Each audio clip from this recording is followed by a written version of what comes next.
So thank you so much for having me come in and talk with you. So just a little bit about me. I'm not a nutritionist. I'm actually an obstetrician gynecologist by trade. I just love food. And I feel like it's played a very integral role just in terms of just life and health. And I do spend a lot of my days, a lot of my appointment times talking to my patients about health and their diets and how to deal with weight. And so I had this opportunity to give this presentation. It's kind of grown with me. This is meant to be a fun presentation. I hope I get more than one laugh as we go through. I'm going to talk about all the different diets and hopefully have something that you can take home with you to implement. So based on that, we're going to be going through the decades, the good, the fad, and the ugly.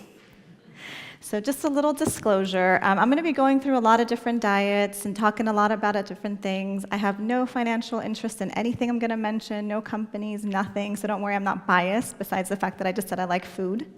Also, each person has a very unique situation, so as we go through, I invite you, I'll kind of talk about the little sheets you have here to take notes, but always consult with a physician just to make sure that the changes you want to make are going to be healthy changes for you.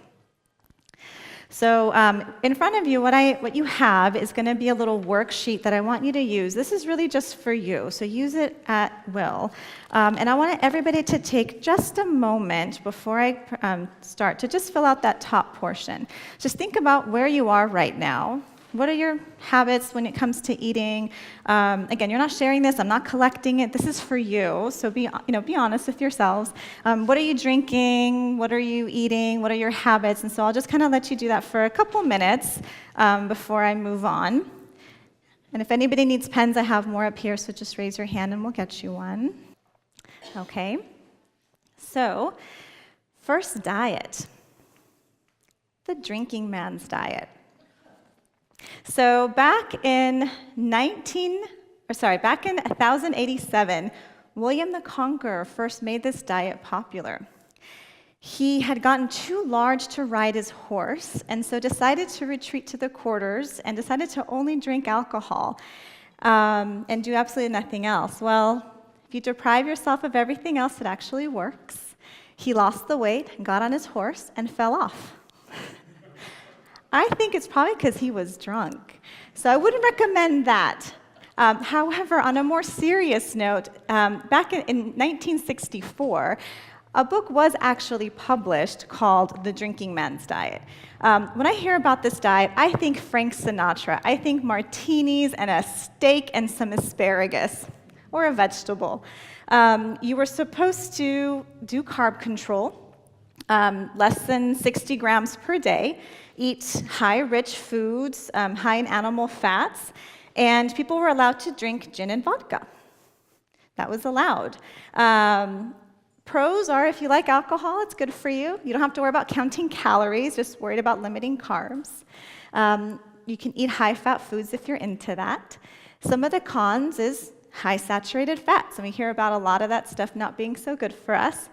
Risks of alcohol. From a medical perspective, we recommend only one drink. They didn't limit the alcohol intake in this diet. And again, no portion control. So I think probably some of these people were having smaller portions, but if you eat a big plate of stuff on this diet, you may or may not actually lose some weight. The next one that we're going to be talking about is the Tapeworm Diet. People probably think, yeah. Like, no way, no one does this these days. The interesting thing is that this was actually recently on the Tara Banks show in 2009. And I think she put it on there as a joke, but people actually started doing it afterwards. So always, kind of with caution. It actually started more than 100 years ago, and just as the diet implies, people ate tapeworms. And these days, you can either eat raw meat or swallow a pill infested with it. So the pros are you can give it on to others. It can be passed to others. And you will lose weight because your tapeworm's eating there. But of course, can anybody think of what a con would be? We all kind of said it, ew, gross. Yeah, no flavor, ew, gross. So again, this diet comes with a lot of cons, a lot of side effects. The eggs can lay in different parts of your body, cause neurological issues, a lot of nutritional deficiencies.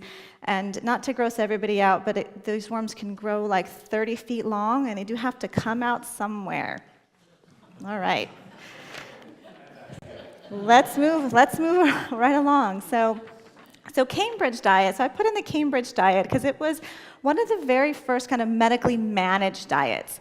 So this was developed in 1970 by Dr. Alan Howard, who was trying to produce the perfect supplement for us to take with the least amount of calories and trying to combine the perfect thing. So this has been made popular in a lot of those medically managed, supplemented diets that we may be hearing of these days. It's a very, very low-calorie diet. Like I mentioned, it is medically managed because of the decreased amount of calories. You only consume about 330 to 440 calories per day. With vitamins and supplements, it's a liquid diet. Different stages kind of gets you through. So pros, you will lose weight. I mean, anybody with that amount of calories will lose weight. Again, these diets are popular and they are, like medically managed for those who have significant amounts of weight to lose. Some of the cons, though, is that there's a lot of vitamin deficiencies with this. It doesn't focus at all on your metabolism either. It can be very expensive because you have to pay for seeing a physician, lab work, supplements, on so forth and so forth. And of course, with something so restrictive, when this first came out, they actually reported 6 deaths in the 1980s. So kind of a little bit of a caution there. So who remembers the cabbage soup diet? Who's done the cabbage soup diet? It's nasty. Yeah. So cabbage soup diet's quite popular, way that we all try to kind of find ways to lose weight. And it comes under a lot of different names. So Sacred Heart Diet, the military diet, Russian peasant diet, and the key ingredient, of course, is cabbage. It's meant to be this fat-burning vegetable. You can eat as much cabbage soup as you want all day long. They give you the recipes, and you kind of figure it out. They recommend only doing it for 7 days. And then at the besides that, you can have like one small meal. So it's very low in fat, high in fiber. It promises to lose about 10 pounds in 1 week. Pros, you will lose 10 pounds in 1 week, rapid weight loss. It's short term, so you can stick to it. You can eat all the soup you want, so if you love cabbage soup, you can do that. Now, I love cabbage in my soup sometimes, but not for 3 meals a day.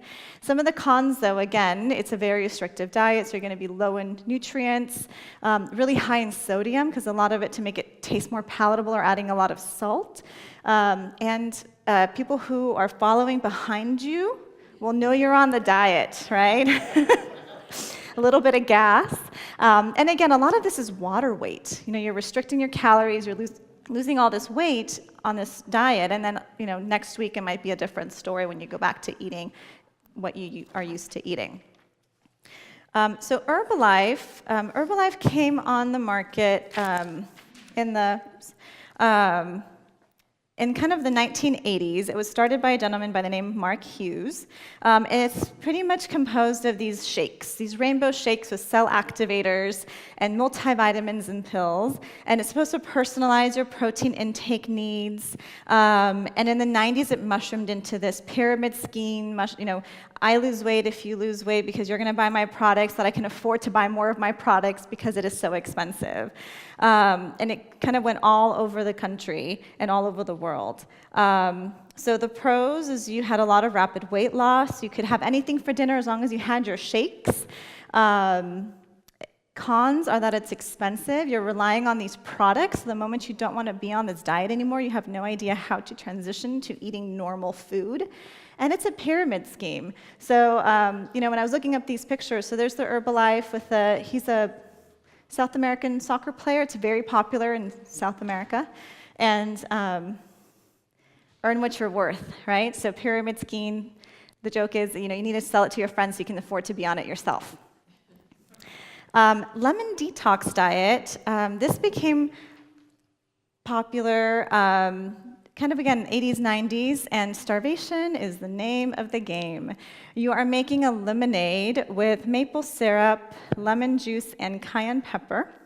You're drinking 6 to 12 glasses of this per day, and whenever you feel hungry, so just keep drinking, and you're supposed to have a laxative to make sure you have at least 3 bowel movements a day.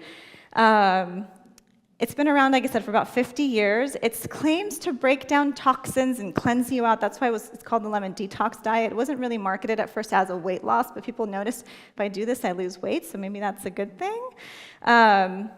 It was used to treat ulcers, and after you finish this detox period, it slowly adds back other foods like orange juice, broths, and then you add back fruits and veggies, and eventually other things. So Beyonce used this diet for Dreamgirls, and she actually lost 18 pounds on their 10-day plan.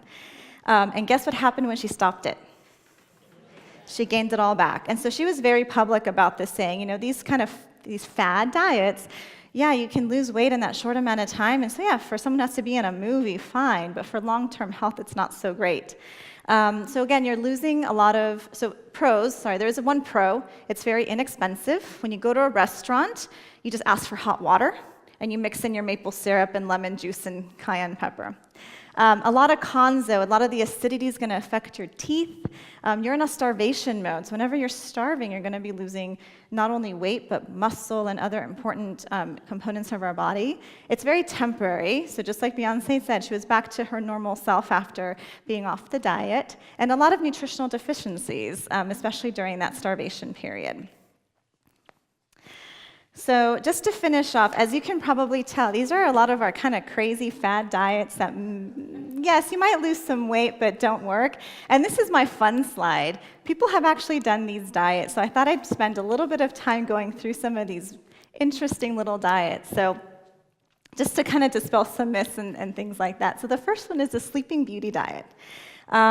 It's been around for over 50 years, made popular by Elvis Presley, who the whole thought is that if you force yourself to sleep, you don't eat, right? Because we don't eat while we're sleeping. And so he would actually have somebody put him into kind of like these medical comas and lose weight by sleeping for a few days. Sleep is important. I do recommend everybody gets their 6 to 8 hours of sleep, but I don't know about sleeping more than that. The HCG diet, I remember when I was a resident, a lot of our nurses were doing this one.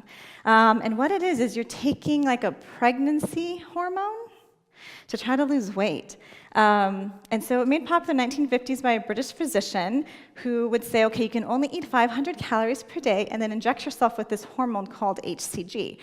And guess what? They lost weight. But guess why they lost weight? 500 calories a day. So again, we're starving ourselves to try to lose this weight. Twinkie diet, so a Twinkie, does anybody know how many calories a Twinkie is?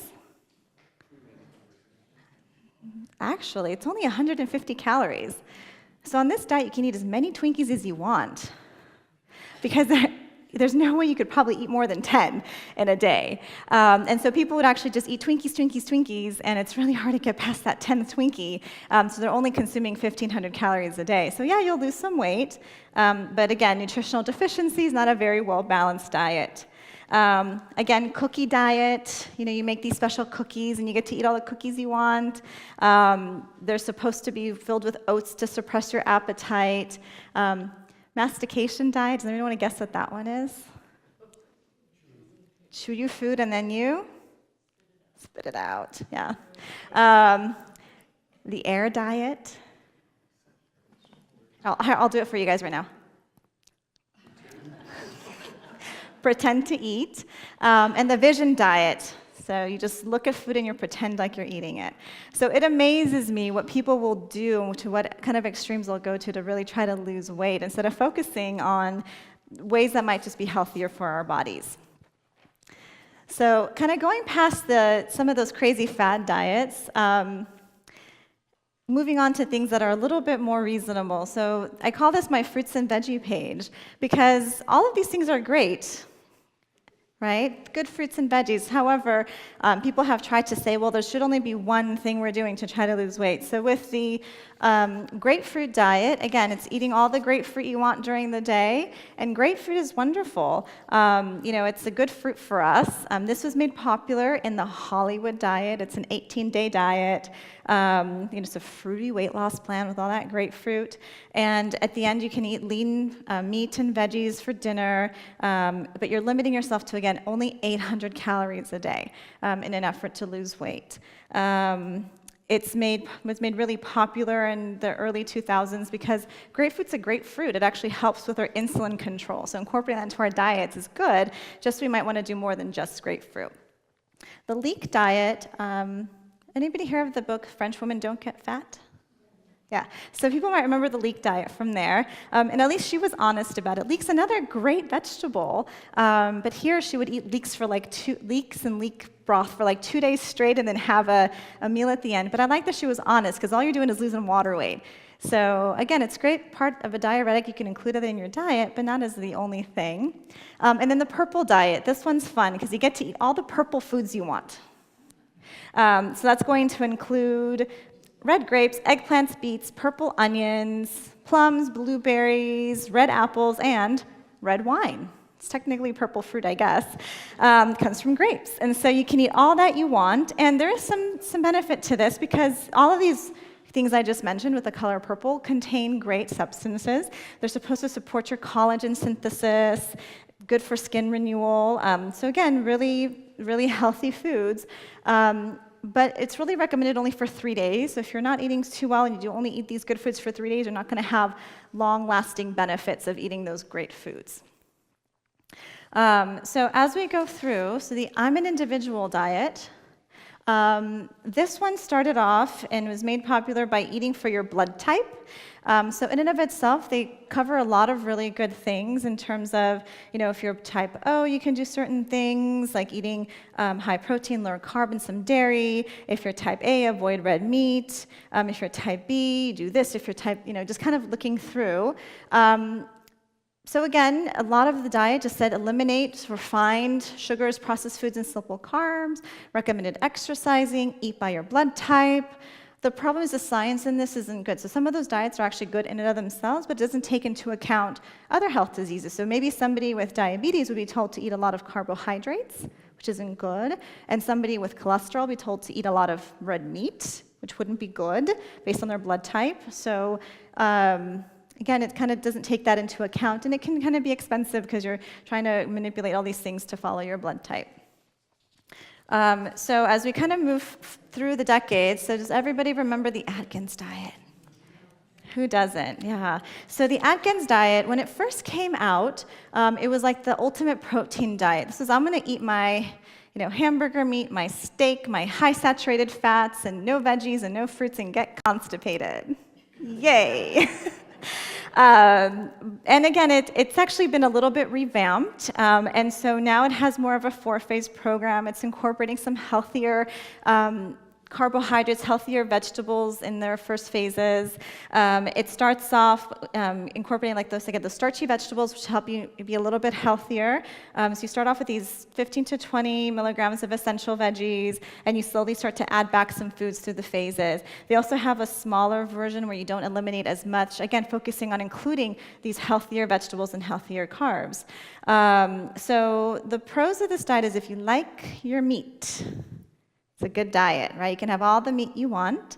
You don't feel hungry because it really isn't restricted as long as you're eating and decreasing those carbohydrate intakes.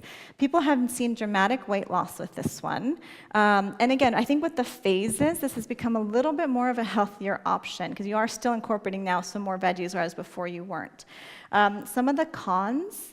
What exactly is ketosis? Ketosis, yeah. So ketosis is when your body is breaking stuff down. So similar to like when you are, so you're breaking down your fat and you produce this I'm trying to explain it in a good way.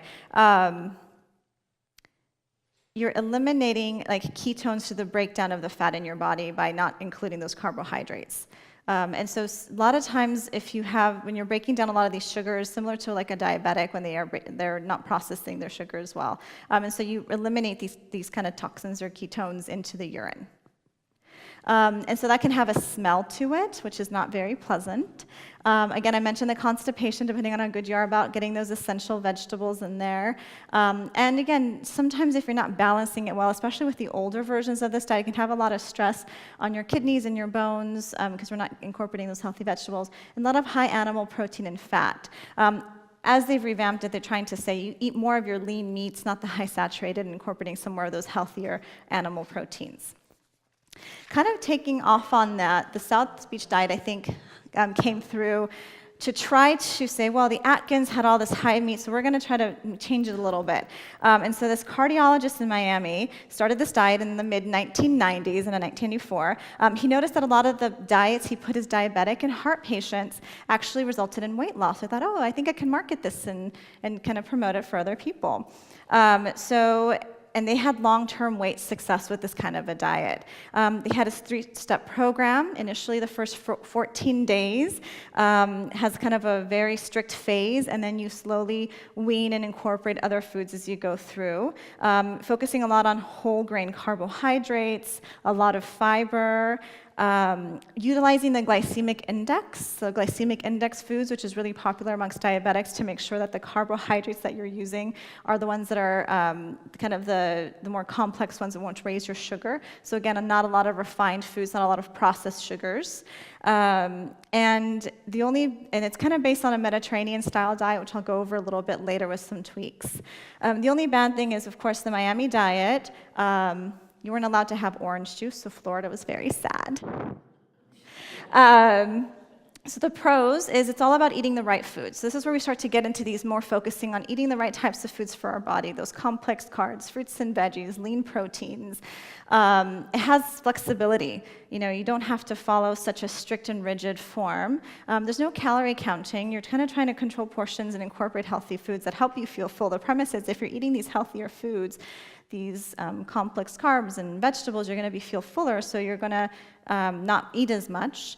The cons is that for those first 14 days can be very restrictive and very difficult for people to follow. Anytime you restrict a lot, it can be difficult to stick to something.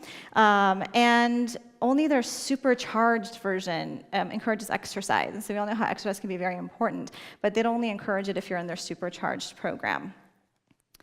The zone diet, so this is a diet that was came around a couple years later by Dr. Barry Sears, who's a PhD.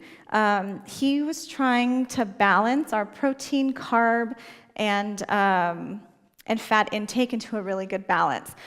So as an obstetrician, when I read this diet, it reminds me a lot of what I put my diabetic patients on. Really trying to balance, also incorporating a lot more meals. So you have your snacks and your meals and your snacks and your meals. And very strict on timing to get yourself into the zone. So it's all about being in the zone. So you have to eat within 1 hour of waking up, and you have to have lunch within 5 hours, and a snack within 2 hours, then you have to have your dinner within these many hours and have a late night snack. It also restricts calories quite a bit, so 1,200 for women, 1,500 for men. So again, just by that calorie restriction, you're going to lose weight. And the thought of this diet is it's going to be keeping you in a proper balance. So like I said, it reminds me a lot of what I put my diabetic patients on, because we have them, eat breakfast and a snack, and then lunch and a snack, and then dinner and a snack, and we control their carbs and their proteins and their fats to keep their sugar levels very, very even. They only have to do it for 9 months, though, right? And then they're off the hook, because then they're no longer gestational diabetics. But again, it's still a good premise in that sense. Keeps sugars low, it keeps a good balance. They advise adding your omega-3 fatty acids and some other supplements. It has a lot of a high protein intake, but otherwise it's a pretty good diet. So this has been very popular in LA. Jennifer Aniston, Sandra Bullock, Tom Cruise, Tiger Woods are all zoners. That's what they're called, zoners. So some of the pros: gradual weight loss, again incorporating changes, spreading out our meals. Offers a lot of healthy options. Exercise is recommended. One really good thing about this diet is it gives you tools and journaling. So it wants you to write everything down, which is a really good way to kind of keep track of where you are. Sometimes you don't realize what our hand is putting in our mouth. We don't realize, like, oh, what are my habits? What did I have yesterday? So by writing things down, just the process of reflecting and journaling can be, no matter what diet you're on, can be very beneficial, or what kind of changes we're making with our lives. Some of the cons is pretty low carb, which some people can't handle as well. You have to count the calories, you have to figure out percentages, you have to follow these timings and things to stay in the zone. So that can be really difficult, with work and life and just, having food around and making sure that you can incorporate all of that. So it's a pretty big commitment to kind of get through all of that. So caveman diet, or the Paleo Diet. Again, this one has been pretty popular. Originally came out in the 1990s, in 1999, with a book called Neanderthal. And it was a caveman's diet to nutrition. And pretty much what they're saying is that if a caveman didn't have it around, we can't eat it. So a lot of unprocessed foods, which is good. Protein, which, again, if you've picked the lean ones, it's good. And encouraging us to eat some fat, which is actually not a bad thing, and I'll kind of talk a little bit about that later on. So the pros are, if you're a meat eater, this is great. You can eat as much meat as you want. No calorie counting.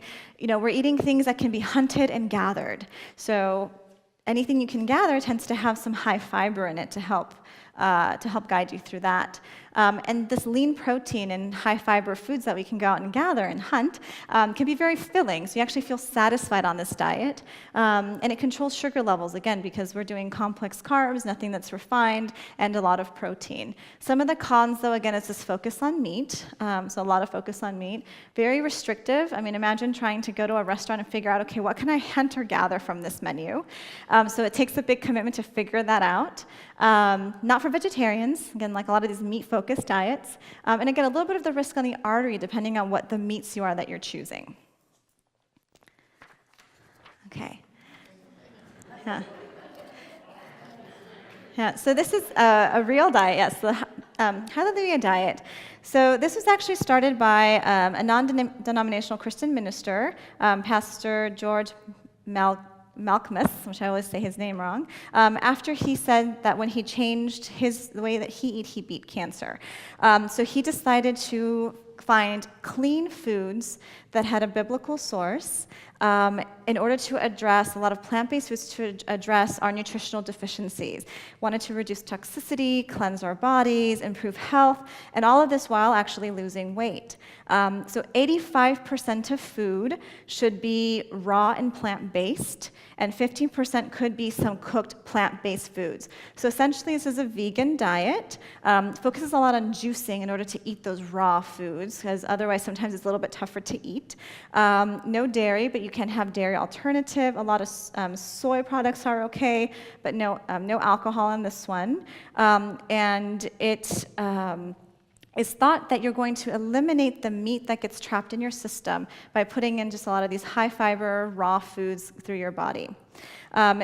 They recommend a lot of supplementation, though, because you can imagine you're eliminating these large categories that we are used to eating. The pros, though, are plant-based foods are really healthy, especially in their more natural form and their raw form. It offers a lot of religious meaning in terms of, following something that we already believe in, thinking this is, how people in the Bible may have eaten. And of course, reflection and prayer around this. Some of the cons, though, can be those deficiencies, and that's where you go onto, their website and they offer you all the supplements you need in order to not become deficient. Again, very restrictive, focuses a lot on juicing, so you have to buy a juicer, but they sell one on their website too, so don't worry. And there can be a cost of supplementation. And again, very healthy diet, though it can be a little bit restrictive. So kind of going into the macrobiotic diet as the next one. This started in the 1960s, and it wasn't about weight loss. And this is where we start to get into the I'm not so worried about my weight anymore diets. This was about achieving balance. So it was eating regularly.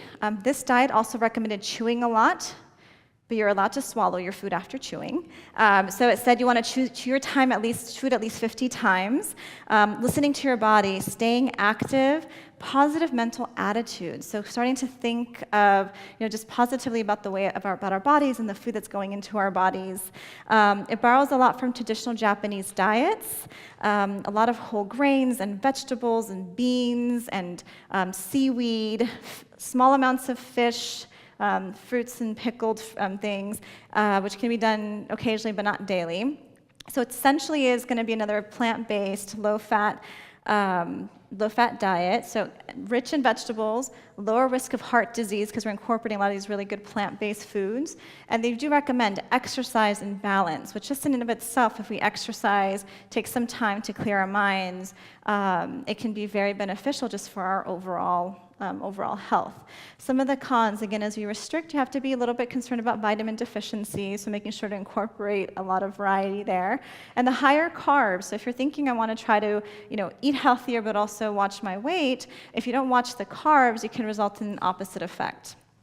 And then a lot of higher salt in some of these foods that are pickled or with seaweeds, have to kind of be careful there. This was made really popular also. Again, all these diets can be, we wouldn't know about them if it weren't for our movie stars, right? So Madonna and Gwyneth Paltrow made this one really popular. Mediterranean diet. So this one's been around forever, and it's probably one of the diets with the most amount of research around it. I kind of mentioned some of the other diets are based on this Mediterranean diet.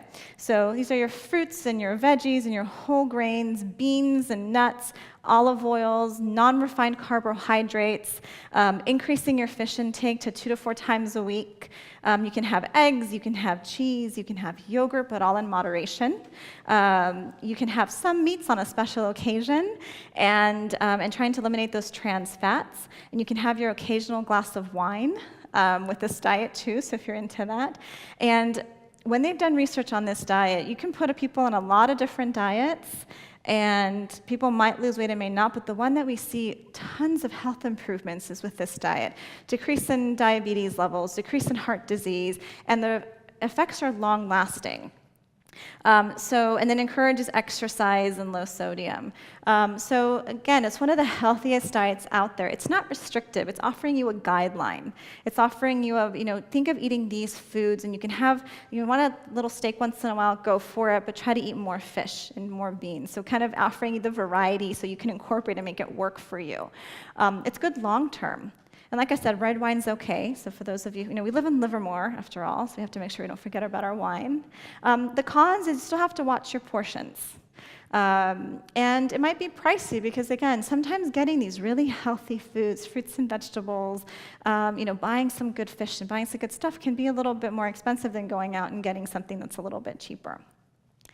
One diet that kind of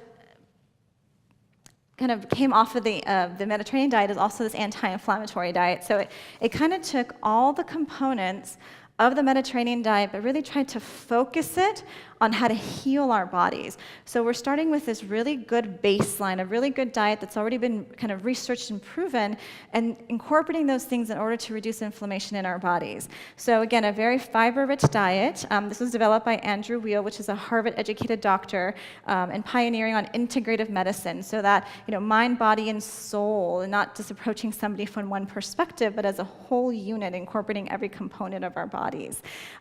So focusing on those fruits and vegetables that contain these anti-inflammatory phytonutrients. And with your veggies, you want to eat your colors, because if you eat your colors, you're going to get a lot of variety of things. And the thought is that if we're reducing inflammation by putting good foods into our body, we're going to reduce the incidences of illnesses, of Alzheimer's, heart disease, diabetes, and all these different things. This diet was not intended for weight loss. But if you eat like this, you'll probably lose weight by accident. Again, rich in vegetables, helps with illnesses.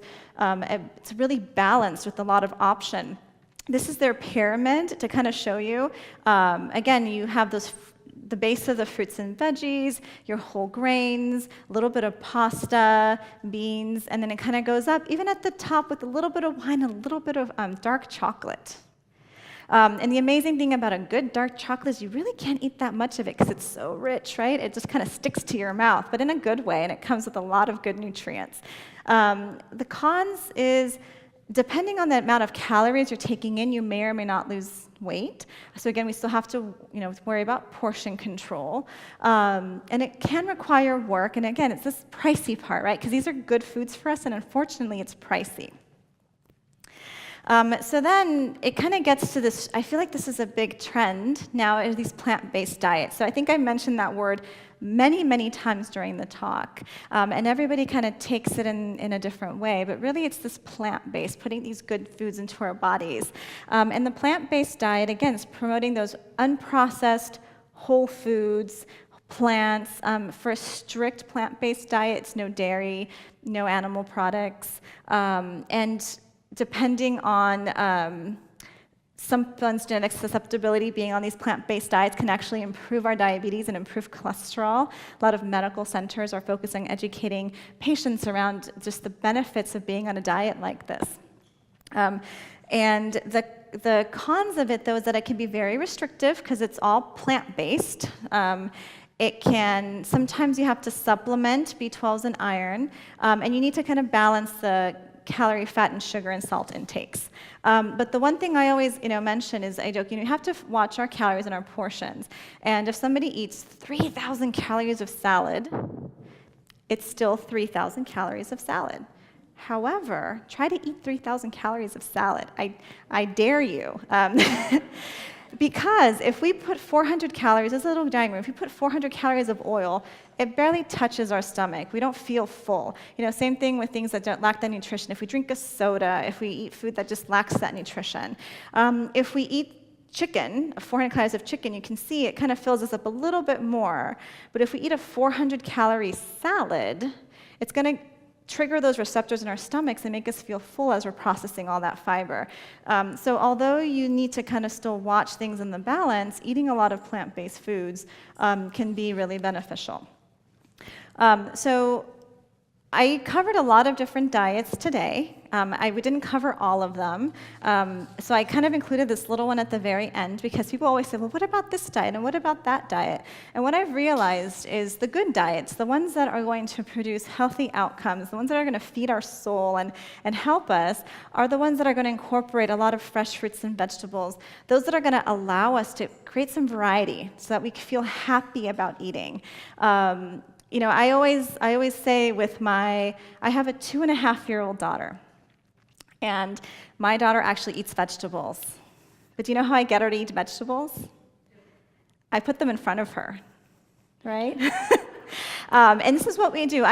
Sometimes we don't think about it, but I grew up in a family where we all sat down and had a big salad first.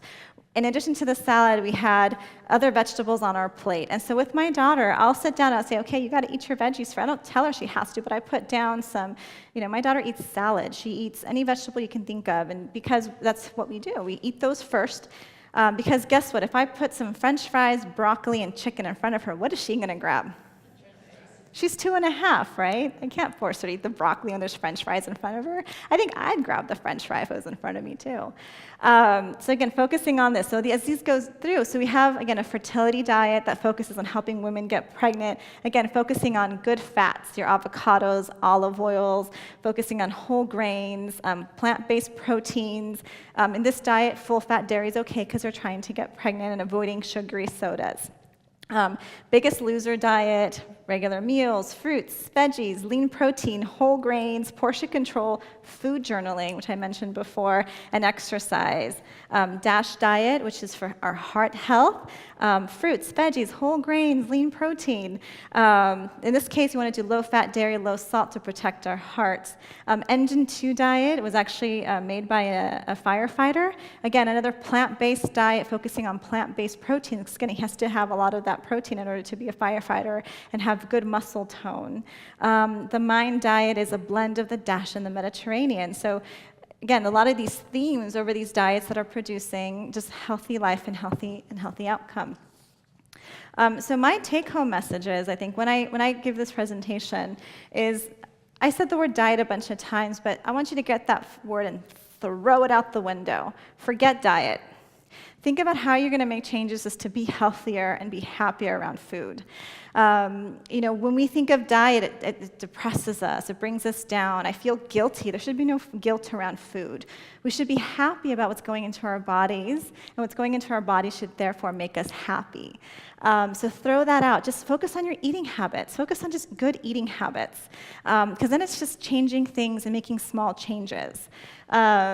Exercise in any way is wonderful. It increases our metabolism. It's good for our bodies. It's good for our brains. It's good for stress. Even if it's just walking outside for 10 minutes, breathing the fresh air, watching the sunset, whatever it is, exercise is wonderful. Eliminating processed foods, high refined foods, present in the standard American diet. I love this, sad foods. Don't eat sad foods.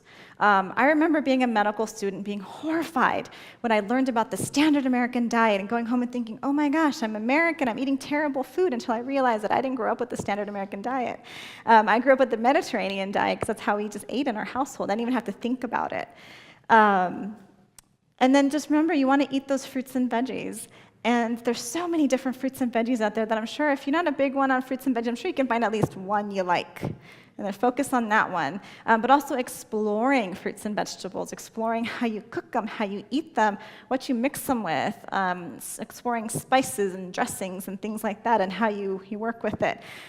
So my daughter actually eats kale. Okay, how did I get her to eat kale? So when she was little, I chopped it up really, really, really small into tiny, tiny, tiny pieces and mixed it with pasta. She had no idea she was eating kale. But she got used to the taste of kale. So now, sometimes she'll reach and she'll eat kale. My daughter cooks with me. So this is a long family tradition. I cooked with my mother. My daughter cooks with me. My daughter tries things while we're cooking, and I let her. She'll try a raw mushroom, and she'll experiment. In her mind, she's 2.5 years old exploring the world of food, and she'll try something, and she might spit it out, and we go, okay, that's fine, because especially if it's raw vegetables, but we let her try whatever she wants, and because we expose her to these flavors, and that's been a conscious effort, but even as adults, try something new, and if you don't like it the first time, try it a different way. If you don't like it that time, try it some other way. There's millions of recipes out there to incorporate these things into our lives.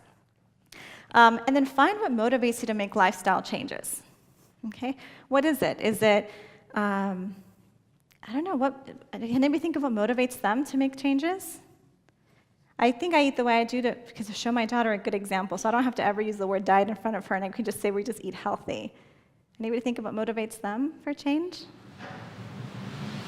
When I first joined Detox many years ago, it was recommended that we use a smaller plate for dinner. Mm-hmm. And ever since then, I use a salad plate, not the dinner plate. Yeah. And that helped. Yeah, so even little small changes. So again, portion control. I'll tell patients, you don't have to make huge changes in the amount of portions, but just changing the plate size, filling it a little bit less. Don't forget the color of your plate, because if you can still see the color of your plate, it's not overpacked. Do one less spoonful. So kind of motivating. Anybody else? Think of ways that you get motivated to make changes. Yeah. The medical problem, that oftentimes will help you. Yes. Or force you into it. A wake-up call. And those can be hard and scary. You have inflammatory disease, the more weight you gain, the more it hurts. So Yeah. pain can be a motivator as well. Yes. Yeah. Anybody else? Okay. And in terms of joint pain, medical things, sometimes making these changes and making just the tiniest bit of weight loss can make a huge difference in how you feel, in how you feel when you're walking, and how your heart feels, and how your joints feel, and your control. I know people out there who are meat and potato, and that's all they eat. And I tell them, well, even if you just eat one extra veggie a day, just pick one out of the 7 days, do that. I always grew up throwing everything on a salad. My husband grew up wrapping everything in bread. Imagine we got married. I'd be like, where's all this bread? Why is this wrapped in bread? But encouraging him to try a salad, and now he actually eats salads and does stuff like that. So small changes and focusing on just a tiny bit of weight loss can make difference in those things that we talked about that sometimes are our motivators. So that's it for the presentation.